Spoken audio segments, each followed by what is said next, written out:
Hello मेरे प्यारे भाई एवं बंधु, नौकरी पाठशाला के यूट्यूब चैनल में आपका स्वागत है। आज मैं आपके लिए बायोलॉजी का प्रीवियस ईयर क्वेश्चन पेपर को डिस्कस करने जा रहा हूँ। ये पेपर आरआरबी जेई से लिया गया है, ठीक है। ये लास्ट ईयर का आपका पूछा गया था। ये पेपर आपका 17 दिसंबर 2024 को सीबीटी 1 में पूछे गए थे। मैंने आपका यही लास्ट ईयर का क्वेश्चन जो कि जेई में पूछे गए थे, मैं फिजिक्स केमिस्ट्री का करा दिया था। आपको 16 दिसंबर का भी करा दिया था क्या, बायो पार्ट। तो आज 17 दिसंबर का बायो पार्ट को करूंगा, नेक्स्ट डे में 18 दिसंबर का बायो पार्ट को करूंगा। और ये भी जितने भी जो ये क्वेश्चन है प्रीवियस ईयर क्वेश्चन, ये आपके जितने भी रेलवे के एग्जाम होने हैं, जैसे इस मंथ में आपका जेई और एएलपी का एग्जाम होने हैं, तो उनके लिए ये क्या है, मोस्ट इंपॉर्टेंट है। कभी कभी जेई के क्वेश्चन एएलपी में भी पूछे चले जाते हैं और सब एग्जाम में भी पूछे चले जाते हैं, तो ऐसा रिवर्स भी हो सकता है। चलिए क्वेश्चन नंबर 1 से स्टार्ट करते हैं। क्वेश्चन नंबर 1 बोल रहा है किसी विकास का पहला मौलिक कारक क्या है, यानी विकास के लिए फर्स्ट कंडीशन क्या होना चाहिए, पहला मेन कारक। ठीक है, तो क्वेश्चन ऑप्शन पढ़ते हैं। कंपटीशन बिटवीन इंडिविजुअल्स, यानी कि इंडिविजुअल्स के बीच में कंपटीशन हो जाए, यानी कि प्रतिस्पर्धा हो जाए, उससे हो जाएगा। जेनेटिक डाइवर्सिटी हो तब जाके हो जाएगा। स्वस्थ संतान हो या विकास के लिए कोशिका विभाजन हो।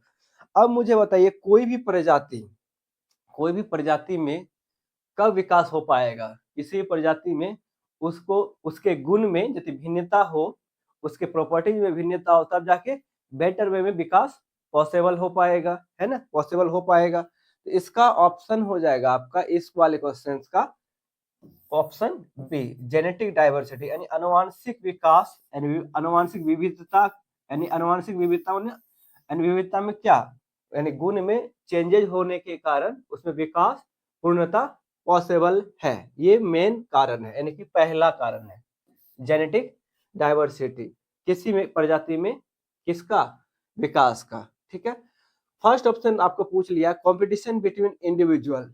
अब मुझे बताओ, ये एक नेचुरल मेथड नहीं है, नेचुरल वे नहीं है, किसी भी क्या बोल रहे हैं, किसी भी प्रजाति का विकास के लिए ये पहला रीजन नहीं है। ठीक है, कोई भी मेन रीजन नहीं है, तो ये तो ऑप्शन से क्या हो जाएगा, हट जाएगा। स्वस्थ संतान मतलब, यानी कि ये एक प्रकार का कैसा रिजल्ट या प्रोडक्ट के रूप में है। ये तो इन प्रोडक्ट हो गया, विकास का बात है ना। तो ये क्या है, मेन कारण नहीं है। विकास से पहले क्या होना चाहिए, वो नहीं है। पहले क्या होना चाहिए, पहले जेनेटिक डाइवर्सिटी जरूरी है, उसके बाद स्वस्थ संतान है, तो ये एज ए प्रोडक्ट या रिजल्ट के जैसा काम करेगा, यानी कि परिणाम, ठीक है, के जैसा काम करेगा। तो ये क्या हुआ, मौलिक कारक तो नहीं हुआ, तो ये भी क्या हो जाएगा, रॉन्ग हो जाएगा।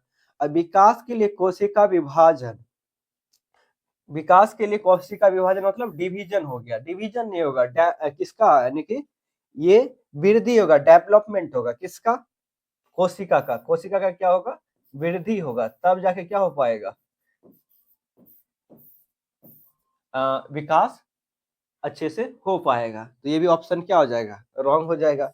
क्योंकि यहाँ पे क्या बोला है, विभाजन बोला है कोशिका का विभाजन से नहीं होगा, कोशिका का वृद्धि से क्या हो पाएगा, विकास हो पाएगा।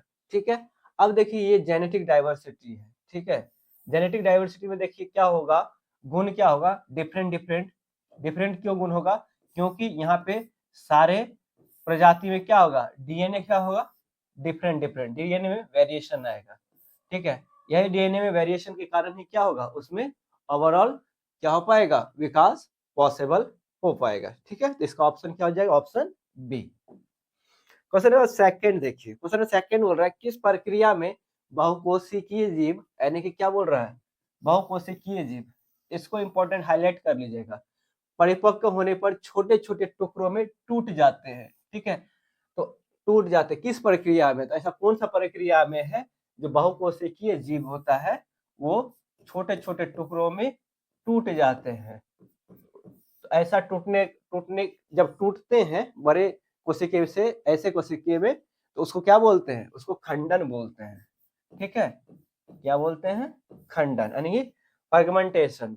अब देखिए यहाँ पे ये कोई बहुकोशिकीय जीव है, ये क्या हुआ यहाँ पे ब्रेक हो रहा है, ठीक है ना, ब्रेक होके ये 1 2 3 पार्ट में डिवाइड हो गया, ये आप देख पा रहे होंगे।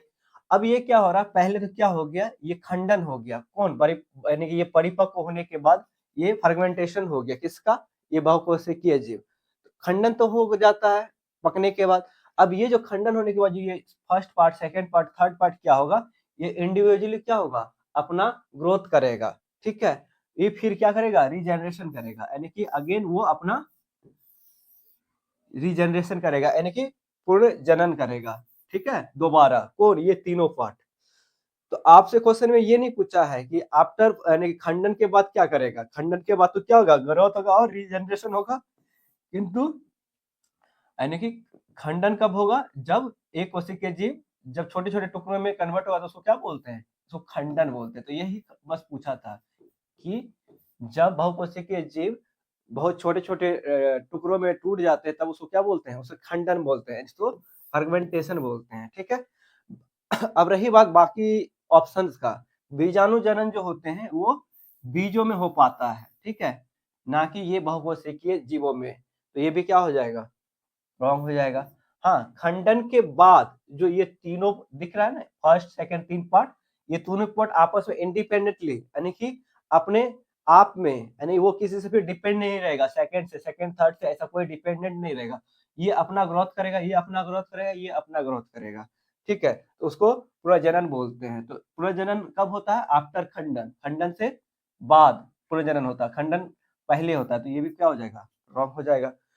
अब बोल रहा है यहाँ द्विखंडन, द्विखंडन नहीं, यहाँ पे कोई भी बहुत ज्यादा खंडन हो सकते हैं, जरूरी नहीं कि द्विखंडन होगा, ठीक है, बाइनरी फिजन होगा। तो यहाँ पे क्या हो जाएगा, इसका आंसर हो जाएगा फ्रेगमेंटेशन, यानी कि खंडन, यानी कोई भी एक कोशिका, बहुकोशिका जब छोटे छोटे इंडिविजुअल पार्टिकल्स में खंडित होते हैं उसको क्या बोलते हैं, खंडन बोलते हैं। जिसका आंसर हो जाएगा ऑप्शन ए।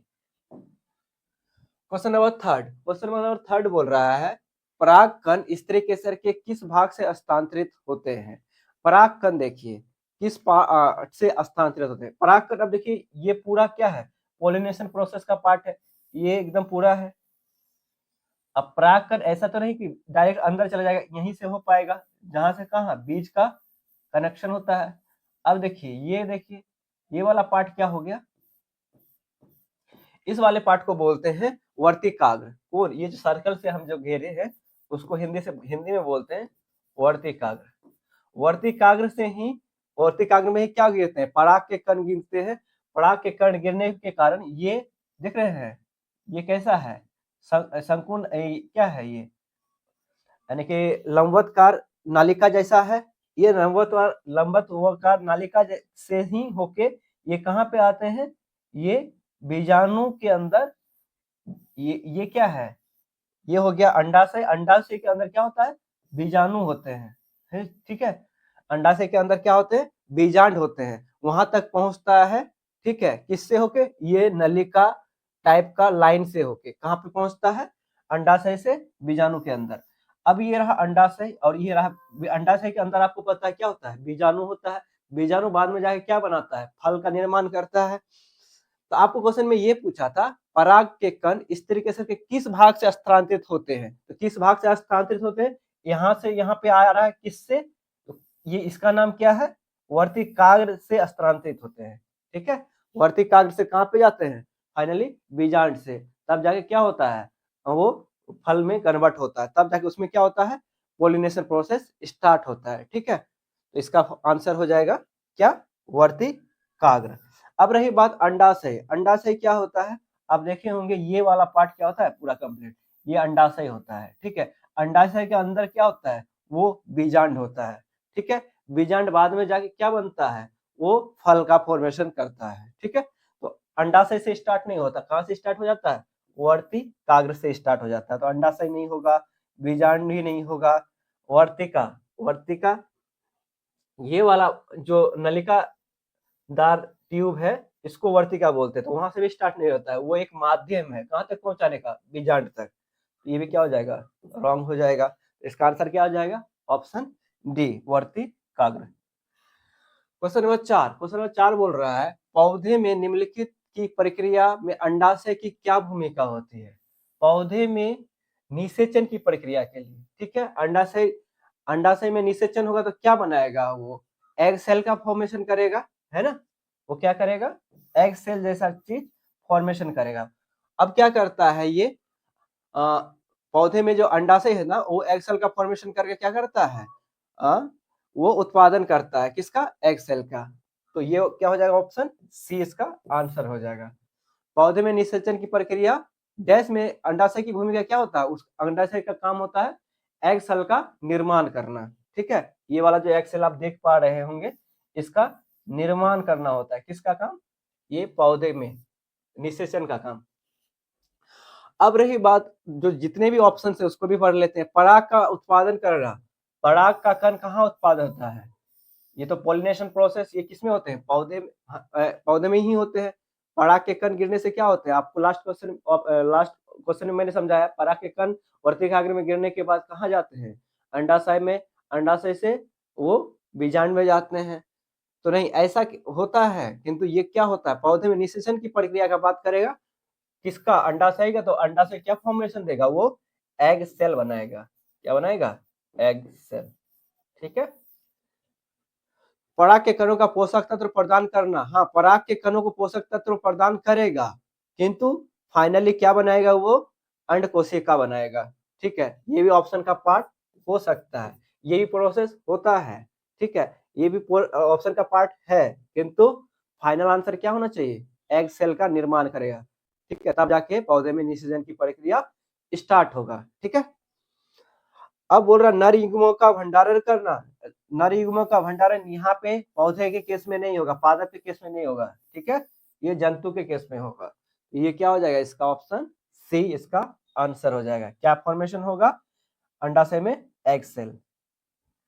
अब क्वेश्चन नंबर 5 देखिए, क्वेश्चन नंबर 5 बोल रहा है कायिक प्रवर्धन की प्रक्रिया, एक प्रकार का ये क्रिया है, एक प्रोसेस है, जिसके थ्रू क्या करते हैं, पौधे में एक पौधा दूसरे पौधे से कनेक्ट करने के बाद क्या होगा, फॉर्मेशन होता है, एक तीसरे क्या होते हैं, तीसरे जाति का फॉर्मेशन होता है।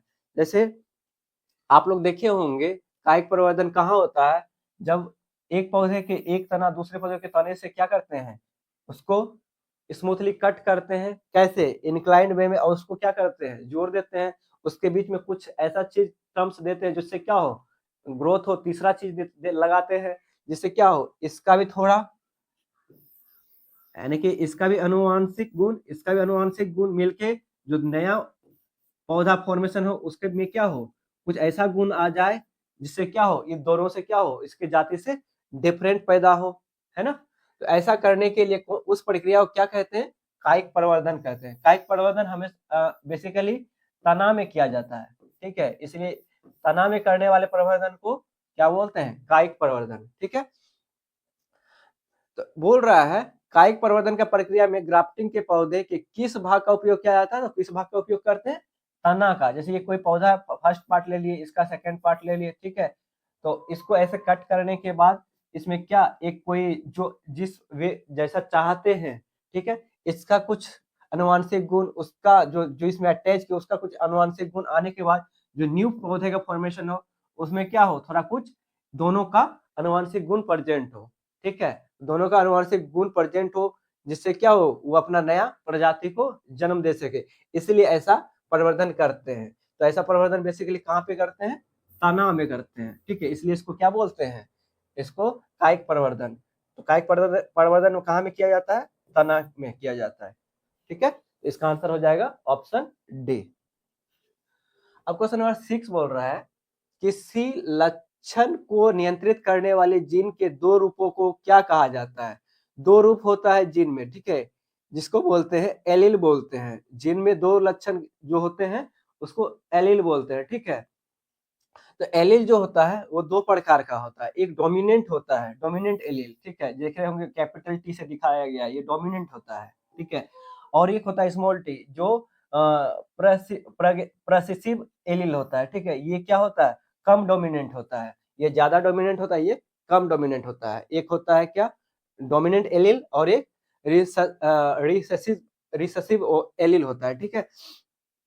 अब देखिए, तो आपको क्वेश्चन में पूछा गया था जिन के दो रूपों को क्या कहते हैं, तो जिन के दो रूपों को क्या बोलते हैं, एलील बोलते हैं। तो इसका आंसर क्या हो जाएगा, एलील। अब बोल रहा है गुणसूत्र क्या होता है, प्रोटीन क्या होता है, उत्परिवर्तन क्या होता है, ठीक है। तो प्रोटीन क्या होता है, इसका उत्पाद होता है, ठीक है। इसका क्या होता है, ये प्रोडक्ट के रूप में होता है, ठीक है। इसको ऐसा एज ए प्रोडक्ट बोल सकते हैं। इसमें क्या होता है, एलील में प्रोडक्ट, प्रोटीन क्या होता है, एज ए प्रोडक्ट, ठीक है। अब गुणसूत्र के बारे में जानते ही होंगे, क्रोमोसोम, ठीक है ना। अब उत्परिवर्तन होता है, उसमें उत्परिवर्तन, इसमें उत्परिवर्तन का केस ऐसा कुछ नहीं होता है। तो आपका जीन में दो लक्षणों के रूप में क्या कहते हैं, उसको एलील कहते हैं। तो इसका आंसर क्या हो जाएगा, एलील। नाउ क्वेश्चन नंबर 7, जानवरों द्वारा फैलाए जाने वाले बीज अक्सर डैश होते हैं। ये देखिए, जानवर के शरीर में जैसे बीज लग गया है, ये फैला सकते हैं। अब कुछ बीज, जैसे कुछ जानवर ऐसे इस फल को खा के उसके बीज देखिए यहाँ नीचे गिर रहे हैं, ये कैसे फैल सकते हैं, ये बहुत ही हल्के हो गए। ये किससे फैल सकते हैं, हवा के झोंकों से फैल सकते हैं। तो जानवर देखिए अपने शरीर में ले एक स्थान से दूसरे स्थान तक फैला सकते हैं, और कुछ पक्षी उसको खा के जमीन में फेंक के हवा के झोंकों से फैल सकते हैं। तो जानवरों द्वारा फैलाए जाने वाले बीज अक्सर क्या होते हैं, कांटे या खाने योग्य गूदे वाले होते हैं। देखिए कांटे या खाने गूदे वाले हो सकते हैं, और ये कांटेदार हो सकते हैं, जो शरीर जानवर के शरीर में उसमें चिपक के फिर दूसरे जगह में ये क्या हो सकता है, छूट सकता है। उसके बाद क्या हो सकता है, बीज का क्या हो गया, फैलाव हो गया। तो ये क्या हो जाएगा, ऑप्शन ए आपका आंसर हो जाएगा। ऑप्शन बी देखिए, बहुत छोटे और हल्के होते हैं। ये बहुत छोटे और हल्के होते हैं, हाँ होते तो हैं, बस यहाँ बोल रहा है जानवरों द्वारा फैलाए जाने वाले बीज अक्सर, तो ये मोस्ट प्रीफर है ना। ये भी होते हैं, बहुत ही छोटे और हल्के भी हो सकते हैं। ये देखिए, ये बहुत छोटे हो गए, ये इसके लिए मुझे थोड़ा बड़ा हो गया, ठीक है। ये प्रीफर नहीं कर रहा है। आसानी से पानी में तैर सकते हैं, हाँ बीज आसानी से पानी में तैर सकते हैं। किसमें, पानी में। जैसे ये नदी है, नदी के किनारे जैसे कोई नारियल है, नारियल क्या हो सकता है, आसानी से पानी में फ्लोट कर सकते हैं, तैर सकते हैं। बात तो सही है, बट फैलाए नहीं जा सकते हैं, ठीक है। पंख या पैराशूट वाले होते हैं, पंख या पैराशूट से क्या होगा, हवा के झोंकों से ये क्या हो सकते हैं, फैलाए जा सकते हैं, बट पंख या पैराशूट वाले होते हैं। तो इसका कोई सेंस नहीं निकल रहा है ना। इसका ऑप्शन क्या हो जाएगा, ऑप्शन ए, कांटे या खाने योग्य गूदे वाले होते हैं। किसके, बीज अक्सर कांटे या खाने योग्य गूदे वाले होते हैं, जिससे ये फैलाए जा सकते हैं। तो इसका ऑप्शन ए हो जाएगा आंसर। क्वेश्चन नंबर 8, मान लीजिए कि एक माली मटर लगाना चाहता है, कोई एक माली है मटर लगाना चाहता है, ठीक है, जो बोनी किस्म का होना चाहिए। किस किस्म का, बोनी किस्म का। माली द्वारा मूल पौधे के बीज का चयन के लिए आप क्या सुझाव देंगे। अब बोनी प्रकार का किस्म का क्या चाहिए मुझे, मटर लगाना चाहता है और बोनी किस्म का होना चाहिए। तो बोनी किस्म का चाहिए तो मुझे क्या चाहिए, बोनी किस्म का ही बीज होना चाहिए। तो सभी बीज क्या होना चाहिए, बोनी किस्म का ही होना चाहिए, है ना। अब जो चाहिए वही तो हमको क्या करेंगे, लगाना पड़ेगा ना। तो वो क्या होना चाहिए, बोनी किस्म का होना चाहिए। ऑप्शन ए पढ़ते हैं, सभी बीज लंबी किस्म के होने चाहिए। यदि लंबी किस्म का होगा तो ये डोमिनेंट पौधा फॉर्म हो जाएगा, ऐसा लंबा, ठीक है। अब बोनी चाहिए तो बोनी के लिए बोनी लगाएंगे, तो बोनी जैसा इसमें थोड़ा सा हाइट छोटा हो जाएगा, है ना। अब मिक्स लगा देंगे, मिक्स, अब ऑप्शन देखते हैं। All seed should be try variety, यानी कि सभी बीज लंबी किस्म के होने चाहिए। लंबी किस्म के लगा देंगे तो लंबी होंगे, बोनी नहीं मिलेंगे। अब किसी प्रकार का बीज का उपयोग किया जा सकता है, किसी भी प्रकार का बीज का उपयोग कर लेंगे तो रिजल्ट मुझे अच्छा नहीं मिलेगा। वो कुछ भी हो सकता है, ना ही बोनी मिलेगा, हो सकता है बोनी मिल जाए, हो सकता है लंबा भी मिल जाए, जरूरी नहीं है ना। इसमें रिजल्ट का 100% गारंटी नहीं रहेगा। किसके केस में, ऑप्शन बी के केस में। ऑप्शन डी बोल रहा है सभी बीज मिश्रित किस्म के होने चाहिए। मिश्रित किस्म के कर देंगे तो भी क्या होगा, रिजल्ट का कोई गारंटी नहीं होगा, तो ये भी यूज नहीं करेंगे। तो बोनी पौधे चाहिए तो मुझे बोनी किस्म के बीज ही यूज करना पड़ेगा। तो आंसर क्या हो जाएगा, ऑप्शन सी। ठीक है, ये पौधे से आप डायग्राम से आप समझ सकते थे। क्वेश्चन नंबर 9, निम्नलिखित में से कौन सा प्राथमिक कारण है कि सभी बहुकोशिकीय जीव विखंडन द्वारा प्रजनन नहीं करते हैं? यानी कि सभी बहुकोशीय जीव विखंडन द्वारा प्रजनन नहीं करते हैं। कौन सा प्राथमिक कारण है उसके लिए, तो ये देखते हैं। तो उनकी कोशिकाएं शिथिल रूप से संगठित होती है, यानी कि ये है ना, ये निम्न यानी कि क्या बोलते हैं, ये उनकी कोशिकाएं शिथिल रूप से संगठित होती है। नहीं, ऐसा नहीं होता है, ठीक है। ये है ना कुछ ही यानी कि कुछ ही कुछ ही जीव जीव के लिए ये क्या है, पॉसिबल है, यानी कि सारे बहुकोशीय जीवों के लिए ये पॉसिबल नहीं है, ठीक है। अब ये बोल रहा है ये बहुकोशीय जीव है, ये बहुकोशिकीय जीव तो यहाँ बोल दिया है। अब यहाँ पूछ रहा है ये एक कोशिकीय है। अब बहुकोशीय का बात करेंगे तो बहुकोशिकीय ही होना चाहिए, ना कि एक कोशिकीय। ये तो क्या हो गया, कंप्लीटली रॉन्ग हो गया।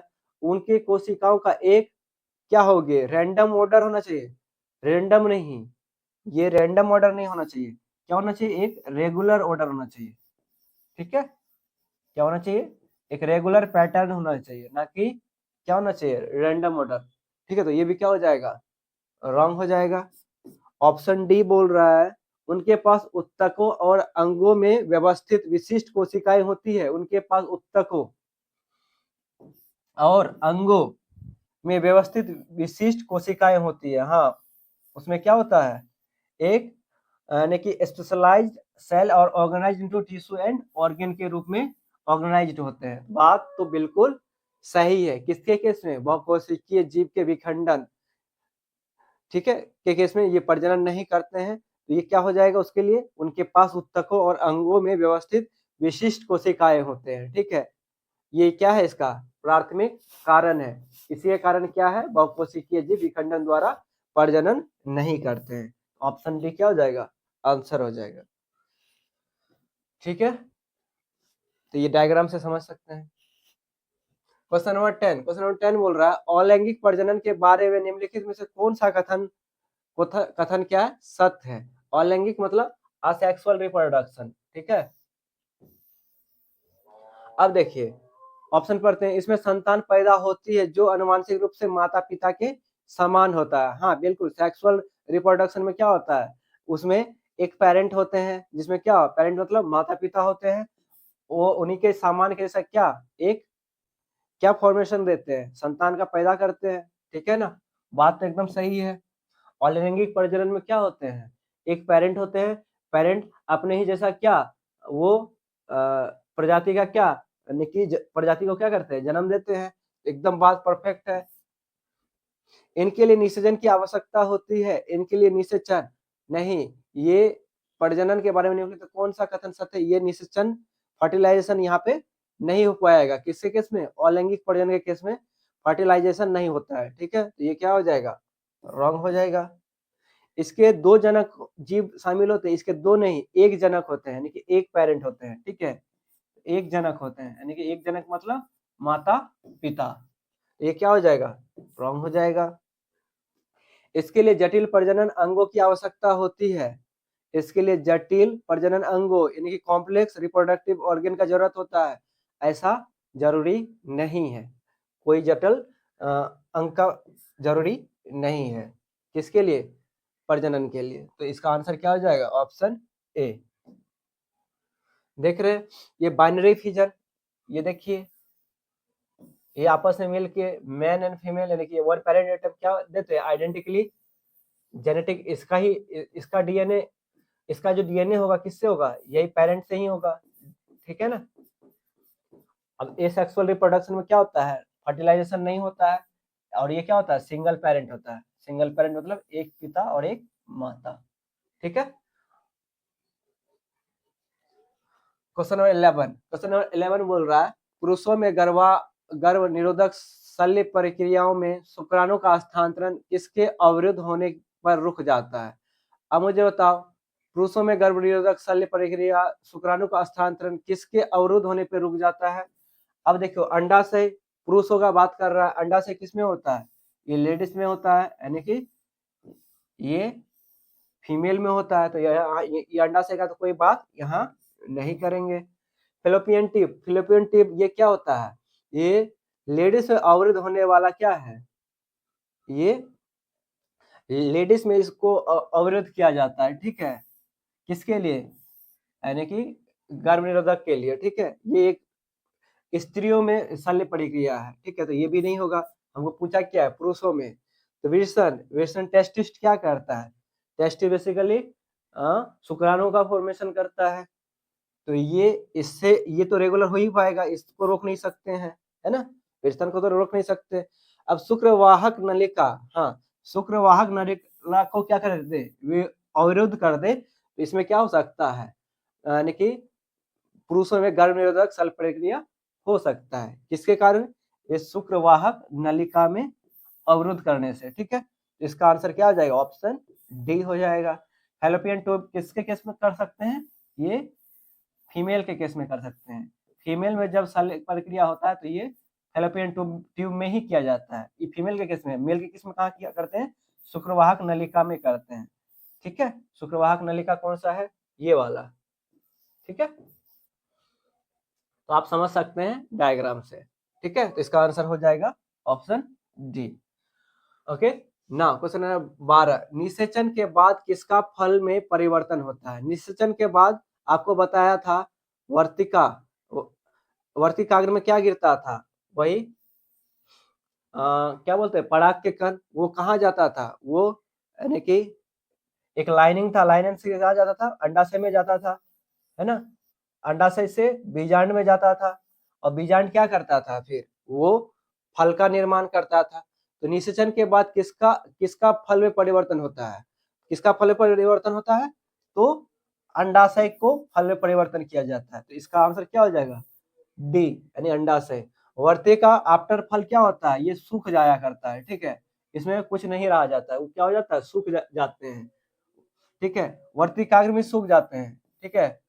पराग कोश, ये क्या है? पराग कोश क्या है? पराग के कण है ना। ये किसमें होते हैं? पौधे में होते हैं।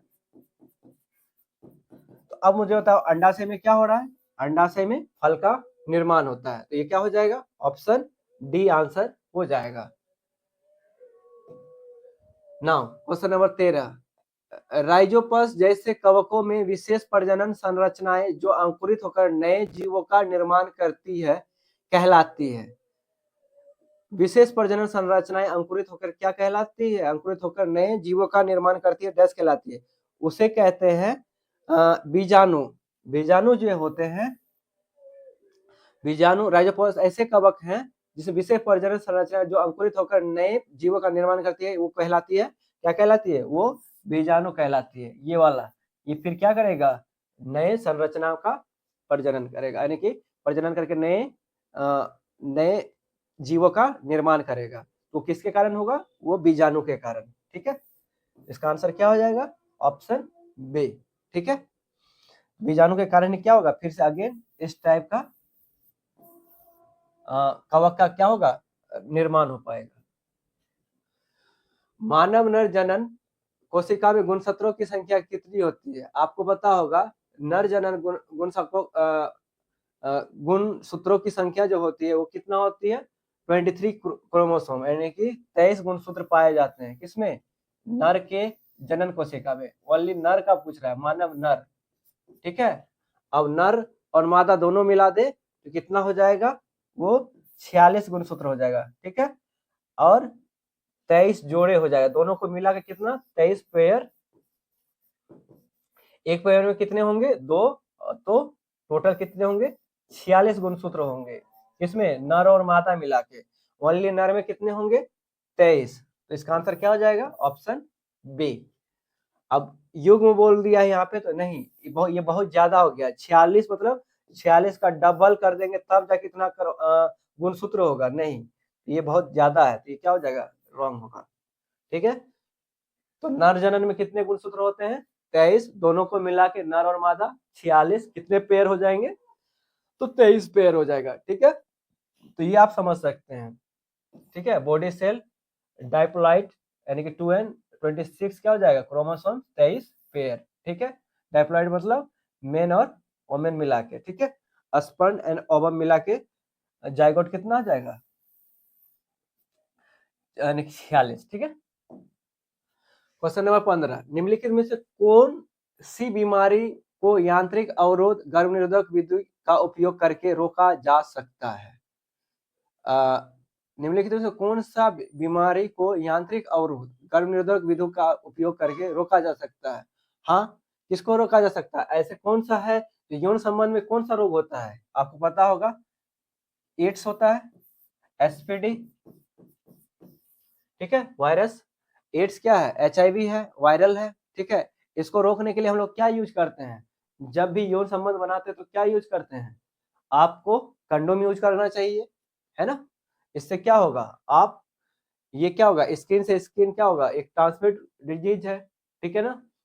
तो ये स्किन का स्किन टच तो होता ही है, किसके कारण ये स्प्रेड होता है, ये होता है, ये कौन सा वायरल होता है, इसमें एसपीडी यानी कि वायरस होता है, जो एड्स वायरस होता है, जो क्या होता है, वो फैल जाता है, ठीक है। तो इसको फैलने से रोकने के लिए हम लोग क्या यूज करेंगे, इसका प्रिकॉशन क्या होगा, कंडोम होगा।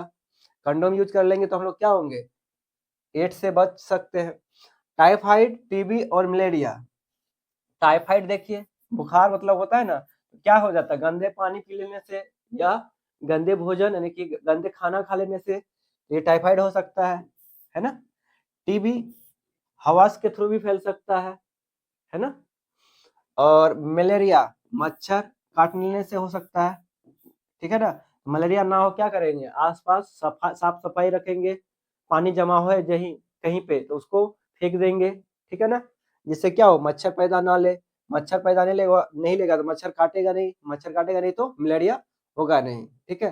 तो मलेरिया किससे होता है, मच्छर से होता है। टीबी, टीबी भी क्या है, हवा के माध्यम से फैलता है। और ये टाइफाइड, टाइफाइड अभी बताया था किससे होता है, गंदा खाना या गंदा पानी पी लेने से, ठीक है। तो इसका आंसर क्या हो जाएगा, एड्स हो जाएगा, ठीक है। निम्नलिखित में से कौन सा कथन एड्स के बारे में गलत है, एड्स के बारे में कौन सा कथन गलत है, एड्स शरीर के प्रतिरक्षा प्रणाली को प्रभावित करता है, यानी इम्यून सिस्टम को प्रभावित यानी कि इम्यून सिस्टम को क्या करता है वो, एड्स शरीर का प्रतिरक्षा प्रणाली को प्रभावित करता है, ठीक है।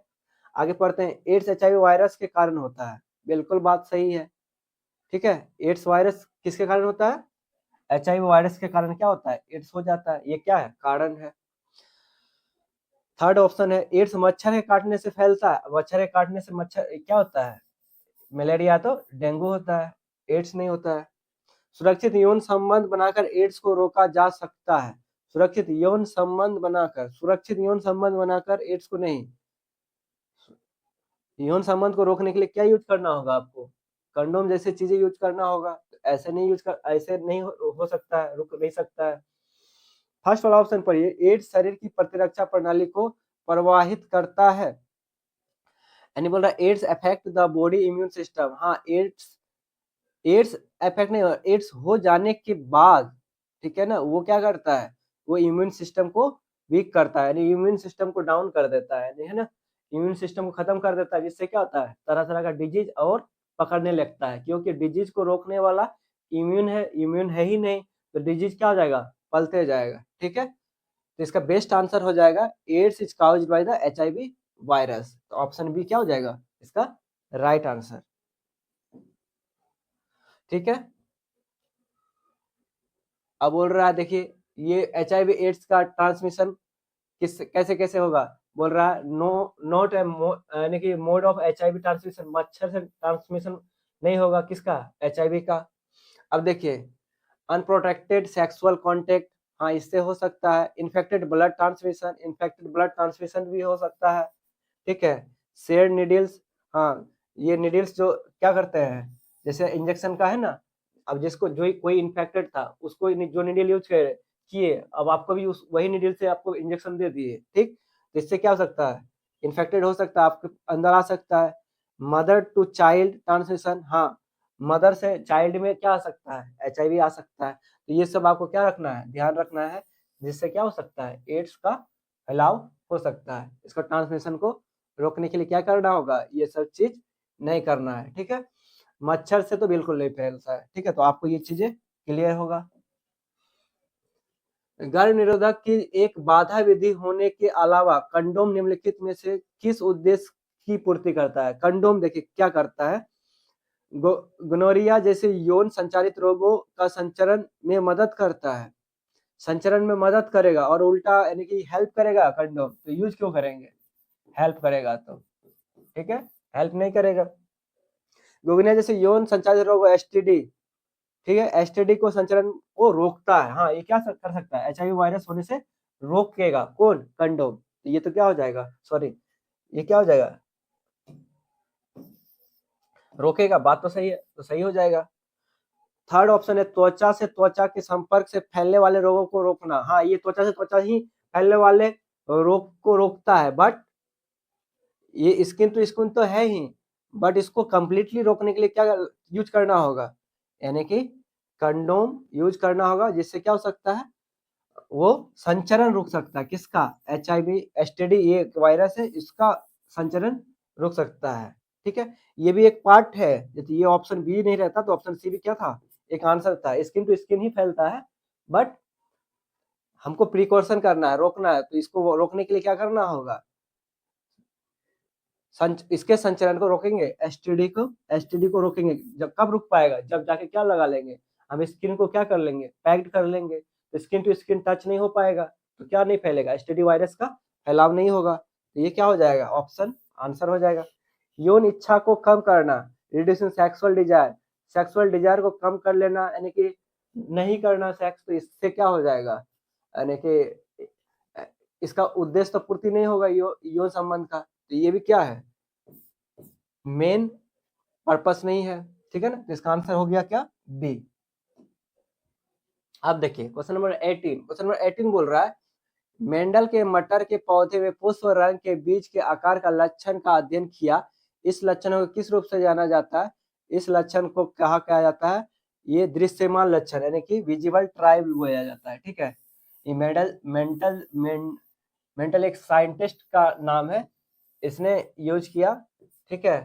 पौधे के पुष्प के रंग और इसके बीज के आकार जैसे लक्षणों का अध्ययन किया। इस अध्ययन को क्या बोलते हैं? ऐसा दृश्य दिखता है तो उसको क्या बोलते हैं? विजिबल ट्रायल बोला जाता है, ठीक है। इसका आंसर क्या हो जाएगा? विजिबल ट्रायल, यानी दृश्यमान लक्षण बोला जाता है। अब बोला जाता है अनुवांशिक संकेत। अनुवांशिक संकेत, प्रमुख लक्षण, संतति, क्या ये सब हम लोग आगे जब यानी कि बायोलॉजी के अच्छे से पढ़ेंगे तब जाके हम लोग डिस्कस करेंगे, ठीक है। क्वेश्चन नंबर 19, निम्नलिखित में से कौन सा कारक मुख्य रूप से प्रजातियों के अस्तित्व के लिए जिम्मेदार है? कौन सा ऐसा चीज है जो प्रजाति के अस्तित्व के लिए यानी वेरिएशन एंड सर्वाइवल के लिए क्या है? जिम्मेवार है, ठीक है। तो इसके लिए क्या है? वेरिएशन यानी कि भिन्नताएं होनी चाहिए, किसमें? यानी कि प्रजातियों में क्या होनी चाहिए? भिन्नताएं। भिन्नताएं हो जाने से क्या होगा? तब जाके उसका क्या होगा? अस्तित्व तो बचा रह जाएगा। अदरवाइज यदि एक ही प्रकार का खाली जंतु हो जाए तो यानी कि सपोज करिए यहाँ में कुछ नहीं हो, मानव मानव ही रहे और कोई जानवर नहीं रहे, कोई पादप नहीं रहे, तो आपको क्या लगता है ये सर्वाइवल एग्जिस्ट हो पाएगा? नहीं हो पाएगा। क्यों? हम लोग एक जीव दूसरे जीव में क्या है? निर्भर है, ठीक है ना। इसके लिए क्या होना चाहिए? वेरिएशन होना चाहिए, भिन्नताएं होना चाहिए, तब जाके क्या हो पाएगा? सर्वाइवल पॉसिबल है, ठीक है। अस्तित्व तब क्या रहेगा? बचा रहेगा। किसका? ये कोई जो भी प्राणी है उनका अस्तित्व, प्रजातियों का क्या हो जाएगा? अस्तित्व बचा रहेगा। किसके कारण? भिन्नताएं के कारण। तापमान, तापमान क्या है? तापमान एक क्या है? हमारे वायुमंडल का घटना है, इससे कोई रिलेटेड नहीं है, ठीक है ना। ये कम बेसी थोड़ा हो सकता है तो चल सकता है, ठीक है। जैसे हम लोग का बॉडी बॉडी कभी तापमान क्या है? अभी जैसे ठंडा का मौसम है तो तापमान कम रहेगा तो भी सर्वाइव कर रहे हैं, ज्यादा होगा तो भी सर्वाइव करते हैं, तो उससे ज्यादा चीजें चेंजेज नहीं हो पाएगा। ये नहीं होगा आंसर। निकेत, ये भी कोई बात नहीं है निकेत, ठीक है। उत्परिवर्तन यानी कि परिवर्तन से, म्यूटेशन से कुछ नहीं हो पाएगा, ठीक है। भिन्नताएं किसके कारण होगा? भिन्नता के कारण अस्तित्व बना रहेगा। तो इसका आंसर क्या हो जाएगा? सर्वाइवल का फर्स्ट। निम्नलिखित में से कौन सा परागकण की विधि नहीं है? परागकण, अब देखिए 4 प्रकार का परागकण आपके पिक्चोरियल वे में दिखाया गया है। फर्स्ट देखिए सेल्फ पॉलिनेशन, यानी कि अपने आप स्वपरागन, ठीक है, स्वपरागन हो रहा है ना। अब देखिए विंड पॉलिनेशन, यानी कि हवा में इस पौधे से इस पौधे में परागनेशन हो रहा है ना। ऐसा भी होता है, हवा से भी ट्रांसमिशन से क्या होता है, परागन होते हैं। अब देखिए पानी के अंदर भी आपने देखा होगा कुछ ऐसे पौधे होते हैं जो पानी के अंदर भी क्या हो रहते हैं, एग्जिस्ट करते हैं। तो वो पानी के अंदर भी क्या कर रहे होते हैं, परागन कर रहे होते हैं। तब जाके वो क्या करते हैं, अपना अपना क्या करते हैं, यानी कि परागन से क्या करते हैं, अपना एग्जिस्ट करते हैं, ठीक है ना। अब ये देखिए asexual pollination not a real method. चौथा वाला जो है अलैंगिक परागन, ये कोई विधि नहीं है किसका, परागन का, ठीक है। तो स्वपरागन हो रहा है ये फर्स्ट वाला डायग्राम से। वायु परागन भी हो रहा है इस पौधे से इस पौधे, किसके थ्रू, वायु के थ्रू। तो जल परागन, जल के थ्रू भी इसमें इस पौधे से इस पौधे में क्या हो रहा है, परागन हो रहा है, वाटर पॉलिनेशन बोलते हैं इसको। अब देखिए अलैंगिक परागन, अलैंगिक परागन जो है ऐसा कोई वर्ड नहीं होता है, ठीक है। तो इसका आंसर क्या हो जाएगा, कौन नहीं होता था, तो असेक्सुअल पॉलिनेशन, ऐसा कोई चीज नहीं होता है। अब देखिए क्वेश्चन नंबर 21, ब्रायोफिलम पौधे का कौन सा भाग कायिक प्रवर्धन के माध्यम से नए पौधे विकसित कर सकता है, नया पौधा। अब ये देखिए कौन सा प्रवर्धन आ गया, ब्रायोफिलम पौधे का कायिक प्रवर्धन। कायिक प्रवर्धन में क्या करेंगे, ये आप देख पा रहे हैं पत्ते, लीफ देख पा रहे हैं। लीफ के देखिए साइड में आपको पौधे दिख रहे हैं, ये सब क्या है, छोटे छोटे पौधे। जब लीफ में छोटे छोटे पौधे का क्या हो, फर्टिलाइजेशन हो, ऐसे प्रवर्धन को क्या बोलते हैं, किसमें, पौधे के भाग में कायिक प्रवर्धन, ठीक है। तो पौधे के किस भाग में हो रहा है, ये लीफ के किनारे हो रहा है, ठीक है। तो इसको क्या बोलते हैं, ब्रायोफिलम, ठीक है। ब्रायोफिलम पौधे का कौन सा भाग है, तो ये कौन सा भाग है, आपका पत्तियां वाला भाग है। पत्तियां वाला भाग में आप देख पा रहे हैं क्या हो रहा है, छोटे छोटे पौधे का फॉर्मेशन हो पा रहा है, ठीक है, इस प्रवर्धन के थ्रू। कौन सा प्रवर्धन के थ्रू, कायिक प्रवर्धन के थ्रू। तो इसका आंसर क्या हो जाएगा, पत्तियां, ठीक है। क्वेश्चन नंबर 22, परागकण से वर्तिकाग्र तक एक नलिका जैसी संरचना नीचे की ओर बढ़ती है और बीजांड तक पहुंचती है, यह पराग नलिका किसके लिए उत्तरदायी है। आप देख पा रहे हैं ये पोलन ग्रेन है, जिसको स्टिग्मा बोलते हैं। यहां से देखिए ये कहां तक आ रहा है, ये क्या है, ये अंडाशय, अंडाशय के अंदर क्या है, बीजांड है। अब देखिए ये क्या कर रहा है, यहां से यहां तक ट्रांसमिशन कर रहा है, किस लिए कर रहा है, ऑप्शन पढ़ते हैं। अंडाशय में मादा जनन कोशिका तक CO2 ले जाया जाता है, नहीं, यानी कार्बन डाइऑक्साइड ले जाना कोई काम नहीं है, कहाँ पे, इस वाले परागकण के केस में, वर्तिकाग्र का। तो अब क्या करेगा, अंडाशय में मादा जनन कोशिका तक पोषण ले जाया जाता है, ठीक है। उसके बाद क्या करते हैं, अंडाशय में नर जनन कोशिका को मादा जनन कोशिका तक ले जाना। हाँ, अंडाशय में नर जनन, ठीक है, नर जनन कोशिका को मादा जनन कोशिका तक ले जाना, ठीक है। अब ये क्या करते हैं, इसका काम क्या रहता है, यहां से यहां तक लाना, ठीक है।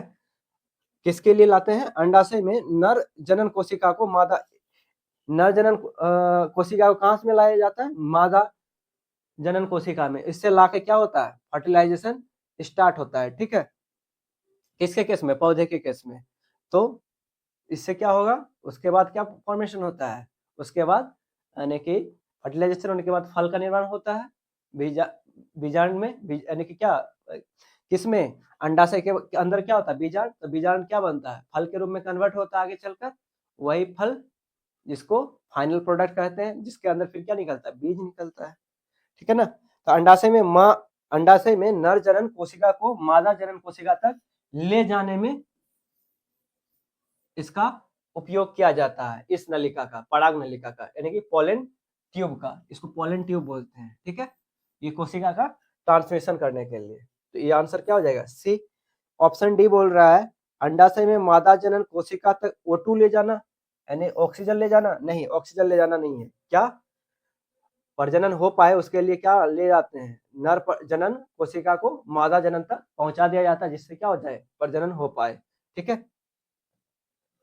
अब देखिए क्वेश्चन नंबर 23, किस स्वास्थ्य कार्यक्रम का मुख्य उद्देश्य गर्भ निरोधक है? तो मानसिक स्वास्थ्य कार्यक्रम, तो ये मानसिक स्वास्थ्य विभाग किसके लिए? मानसिक रोगों के लिए है ना। अब आपको पूछा किस स्वास्थ्य कार्यक्रम के लिए मुख्य उद्देश्य गर्भ निरोधक के लिए? गर्भ निरोधक के लिए इंद्रधनुष टीकाकरण कार्यक्रम, ये किसके लिए है? बच्चों के लिए है, ठीक है। प्रजनन स्वास्थ्य कार्यक्रम, हाँ प्रजनन स्वास्थ्य कार्यक्रम किसके लिए है? ये गर्भ निरोधक के लिए है, ठीक है, यानी रिप्रोडक्टिव हेल्थ प्रोग्राम, ठीक है। ये ऐसा स्वास्थ्य कार्यक्रम है जो किसके लिए है? गर्भ निरोधक वाले के लिए है। पल्स पोलियो कार्यक्रम किसके लिए है? 5 साल से छोटे बच्चों के लिए पोलियो की खुराक जरूर ले, ठीक है ना। तो ये भी नहीं है, तो कौन सा ऑप्शन हो जाएगा? ऑप्शन सी, ठीक है। ये देखिए गर्भ निरोधक के लिए क्या क्या यूज करते हैं हम लोग? कंडोम यूज कर सकते हैं, ओरल पिल यूज कर सकते हैं, आईयूडी प्रोसेस है उस, ठीक है, ओरल पिल। ये देखिए क्या है? ये कॉपर टी है, ठीक है, ये सब चीज है। ईस्ट किस अलैंगिक प्रजनन का विधि से प्रजनन करता है? ईस्ट देखिए, ईस्ट में क्या होता है? एक पेरेंट सेल होता है, ठीक है, ये पेरेंट सेल दिख रहा है आपको, इसके ऊपर होता है बड, ठीक है, जो ब्रूडिंग करते हैं, ठीक है, यानी कि मुकुलन करते हैं। मुकुलन का देखिए, ये मुकुलन करने के बाद क्या बनाते हैं? एक सिंगल सेल बनाते हैं, यानी कि ये एक ही इसमें रह जाता है, ठीक है, ये वाला बड में ये क्या हो जाता है? ब्रूडिंग हो जाता है, यानी कि डाउटर सेल का निर्माण करता है कौन? ये बड, ठीक है ना। तो ईस्ट किस अलैंगिक प्रजनन की विधि से प्रजनन करता है? तो मुकुलन यानी ब्रूडिंग से ये क्या करता है? प्रजनन करता है कौन? ईस्ट, ठीक है, ईस्ट क्या करता है? मुकुलन विधि से प्रजनन करता है। तो इसका आंसर क्या हो जाएगा? ब्रूडिंग। संलयन से नहीं, संलयन नहीं हो रहा है, क्या हो रहा है? इसमें क्या हो रहा है? एक डाउटर सेल का निर्माण हो रहा है, ठीक है। कायिक प्रवर्धन, कायिक प्रवर्धन अभी आपको देखे थे, क्या करते थे वहां पे पौधे में? वो क्या करते थे? जो किसी भी एक प्रजाति और दूसरे प्रजाति को जोड़कर तीसरे प्रजाति का उसके गुण आ जाते थे, यानी कि फर्स्ट प्रजाति और सेकंड प्रजाति का गुण आ जाता, तो ऐसा प्रवर्धन को क्या बोलते थे? कायिक प्रवर्धन। तो ये भी नहीं करते हैं। ये बाइनरी फीचर, द्विखंडन, द्विखंडन नहीं करते ईस्ट के केस में, ठीक है, ईस्ट के केस में सिंगल फिजन करते हैं, ठीक है, द्विखंडन नहीं। ये क्या हो जाएगा? इसका आंसर मुकुलन हो जाएगा, ब्रूडिंग हो जाएगा, ठीक है। वंशानुक्रम के नियम किस वैज्ञानिक ने स्थापित किया? वंशानुक्रम, वंशानुक्रम जो है ना, वो अब मुझे बताओ, यानी कि चार्ल्स डार्विन, चार्ल्स डार्विन किसका किया था? विकासवाद का, विकासवाद। वाटसन एंड क्रिक ये किसका किया था? डीएनए का खोज किया था, डबल हेलिक्स स्ट्रक्चर, है ना। ग्रेगर जोहान मेंडल, मेंडल ने क्या किया था? वंशानुक्रम का नियम दिया था, ठीक है, ये किसका नियम दिया था? ये वंशानुक्रम का नियम दिया था, किसने? ये ग्रेगर मेंडल ने। थॉमस हर्ट मॉर्गन, ठीक है, थॉमस हर्ट मॉर्गन किस में काम किया था? ये क्रोमोसोम पे काम किया था, ठीक है, किस पे? क्रोमोसोम पे, ठीक है। इसका आंसर क्या हो जाएगा? ऑप्शन बी, ठीक है, Gregor Mendel. Question number 26, leishmania किस प्रकार का प्रजनन करता है? लिस्मेनिया, लिस्मेनिया आप देख पा रहे होंगे, Leishmania reproducing by binary fission in definite plane, in definite plane. अब देखिए बाइनरी फिजन क्या करता है? ये यानी द्विखंडन क्या करता है? लिस्मेनिया किस प्रकार का प्रजनन करता है? ये तो है, तो दो समान भागों में द्विखंडन तो करता ही है, ठीक है। ये किसी भी तल में द्विखंडन किसी भी तल में नहीं करता है, किसी भी प्लेन में नहीं करेगा, ये क्या करेगा? एक डिफिनिट प्लेन में करेगा, ठीक है, डिफिनिट प्लेन, ठीक है, डिफिनिट प्लेन में क्या करेगा? बाइनरी फिजन करेगा। तो binary fission only in vertical plane, हाँ वर्टिकल प्लेन में ये क्या कर सकता है? नहीं, एक निश्चित तल में द्विखंडन करेगा, एक निश्चित बाइनरी फिजन करेगा क्या? डिफिनिट प्लेन में, केवल ऊर्ध्वाधर में नहीं करेगा, ठीक है, ये भी क्या हो जाएगा? रॉन्ग हो जाएगा।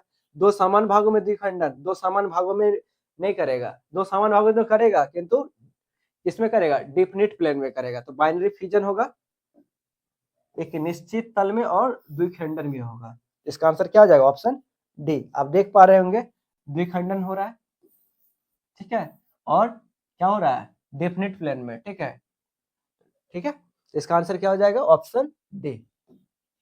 Now question number 27। गुलाब के फूल का पराग परागण के माध्यम से सूरजमुखी के वर्तिकाग्र पर पहुंच गया है। वर्तिकाग्र द्वारा पराग को अस्वीकार कर दिया जाएगा क्योंकि, अब मुझे बताओ, सूरजमुखी के वर्तिकाग्र पे किसका यानी कि इसके वर्तिकाग्र में किसका वर्तिकाग्र चाहिए? सूरजमुखी का ही। अब गुलाब का वर्तिकाग्र लाओगे, ये एक्सेप्ट करेगा क्या? नहीं करेगा, है ना। तो यदि सूरजमुखी का वर्तिकाग्र के लिए किसका होना जरूरी है? सूरजमुखी का ही वर्तिकाग्र जरूरी है, और गुलाब का वर्तिकाग्र के लिए गुलाब फूल का ही जरूरी है, ठीक है। अस्वीकार कर लिया जाएगा, क्यों? क्योंकि पराग सूरजमुखी का नहीं था, पराग सूरजमुखी का नहीं था। हाँ, बिल्कुल सही बात है, पराग जो है ना, ये सूरजमुखी का नहीं था, इसलिए क्या हो गया? ये एक्सेप्ट नहीं कर रहा है, कौन? सूरजमुखी, ठीक है ना। ये तो आंसर हो जाएगा। पराग गुलाब के फूल का था, पराग गुलाब के फूल का था। अब अस्वीकार कर लिया जाएगा, अस्वीकार कर लिया गया है, किस लिए? क्योंकि पराग सूरजमुखी का नहीं था, पराग गुलाब का फूल का था, गुलाब का फूल का था। ये भी एक आंसर है। पराग सूरजमुखी का नहीं था, सूरजमुखी का नहीं था, इसका था, तो गुलाब का था, तो पराग गुलाब के फूल का था। ये भी एक ऑप्शन है, ये आंसर का ही पार्ट है। वर्तिकाग्र का पराग से कोई संबंध नहीं है, नहीं, ऐसा कोई बात नहीं है, संबंध है। पराग का वर्तिकाग्र से कोई संबंध नहीं है, नहीं, ऐसा भी नहीं है। तो पराग सूरजमुखी का नहीं था, बात तो सही है। The pollen was not from sunflower, the pollen was from rose flower, ठीक है। सूरजमुखी का रहेगा तभी क्या हो पाएगा? तो ठीक है, पराग सूरजमुखी का नहीं था, इसलिए क्या नहीं हो पाया, यानी कि अस्वीकार कर लिया जाएगा, किसके द्वारा? यानी कि सनफ्लावर के द्वारा। तो इसका आंसर क्या हो जाएगा? ऑप्शन ए हो जाएगा, ठीक है। क्वेश्चन नंबर 28, ये लास्ट क्वेश्चन है आपका, ठीक है। परिवार नियोजन में कॉपर्टी जैसे उपकरणों का उपयोग करने का उद्देश्य क्या है? कॉपर्टी हम लोग क्यों यूज करते हैं? ये पहले बताओ, कॉपर्टी यूज कौन करता है? जेंट्स करता है या लेडीज करता है? तो आपको मैं बता दूं, ये कॉपर्टी है ना, जेंट्स यूज क्या करता है, सॉरी जेंट्स बोलते हैं, लेडीज यूज करते हैं, ठीक है, यानी फीमेल यूज करते हैं। कॉपर्टी का उपयोग फीमेल करते हैं, ठीक है। अब क्या ऑप्शन पढ़ते हैं? शुक्राणु के लिए भौतिक अवरोध के रूप में कार्य करना, शुक्राणु के लिए एक भौतिक अवरोध के रूप में कार्य करना, शुक्राणु का बात ही नहीं है, ठीक है ना। महिलाओं में हार्मोनल स्तर बदलना, हार्मोनल स्तर बदलने के लिए क्या हार्मोनल टाइप का चीज चाहिए, ना कि ये प्रॉपर्टी से कुछ हो पाएगा, हार्मोनल चेंजेस।